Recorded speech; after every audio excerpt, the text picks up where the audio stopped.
Comment se faire diagnostiquer pour un syndrome d'apnée-hypopnée obstructif du sommeil? C'est un médecin spécialisé qui va le faire. Je vous rappelle qu'une apnée, c'est une fermeture ici, complète ou partielle, au niveau du pharynx, plusieurs fois pendant la nuit, qui va engendrer une très très grosse fatigue et des risques cardiovasculaires.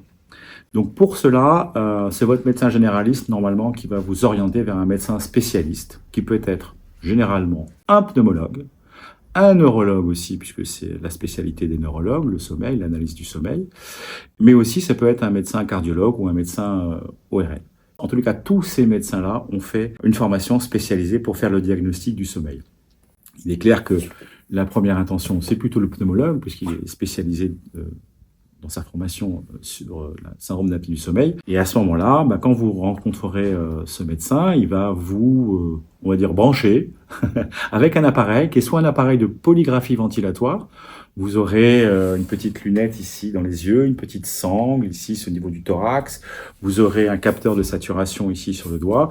Et il va compter le nombre d'apnées, de désaturation que vous avez pendant la nuit pour savoir si vous avez effectivement un syndrome léger ou sévère d'apnée du sommeil. Vous serez appareillé avec un appareil de pression positive continue si vous avez un symptôme sévère au-dessus de 30. Si vous avez un symptôme moyen avec des comorbidités cardiovasculaires aussi et beaucoup de symptômes, notamment d'hypersomnolence, sur des index d'apnée-hypopnée plus faibles, vous pouvez aussi être appareillé. En tout cas, vous serez toujours appareillé pour votre bien. Et donc, le médecin vous fera soit une polygraphie ventilatoire, soit une polysomnographie. Là, il va analyser votre sommeil, l'architecture de votre sommeil, en mettant des capteurs sur votre crâne pour mesurer l'activité électrique qui va qualifier les différents stades, en fait, de sommeil. Et après, vous aurez le diagnostic fait par votre médecin. Et à ce moment-là, vous pourrez éventuellement être ou pas être appareillé. Vous serez appareillé avec un masque. Donc le masque, il peut prendre le nez et la bouche, comme celui-ci. Vous voyez, il prend le nez et la bouche. Il peut prendre le nez et la bouche, comme celui-ci. Ça, ce sont des masques qu'on appelle nez-bouche, qui sont là pour pouvoir faire en sorte de vous ventiler le nez et la bouche, parce que vous êtes susceptible d'ouvrir la bouche pendant la nuit. Donc si vous ouvrez la bouche, ça va poser un problème de fuite assez important et ça va être terriblement gênant pour votre traitement et pour vous. Et enfin, vous avez des masques nasaux, que je vous montre là. Là, vous avez un masque nasal ici, vous voyez, qui prend juste le nez, ou un masque ici sous-narinaire. Je fais jongler les masques avec moi.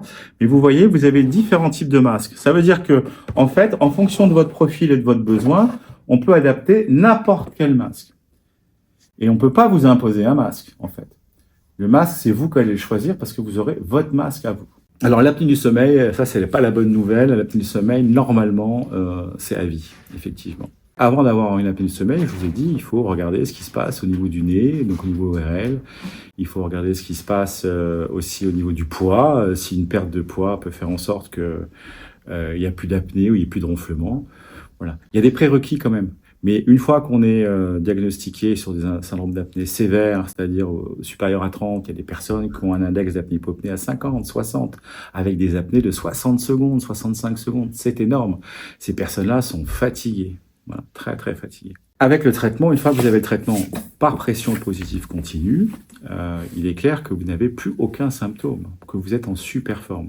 Alors, dans les traitements dont j'ai pas parlé, il y a l'avancée mandibulaire, qui est un autre traitement pour les syndromes plutôt légers, où on a une rétroglycine, un retrait de la mâchoire inférieure, et là on vient mettre une prothèse pour avancer la mâchoire. Et là, une fois de plus, c'est le médecin qui va faire le choix, qui va dire quel est le traitement optimum. Après, il existe, on l'a vu, c'est de plus en plus, on en parle de plus en plus, une société américaine qui s'appelle Inspire, qui met un implant, en fait, musculaire pour remobiliser notamment le génioglosse, pour faire en sorte qu'il n'y ait pas d'apnée.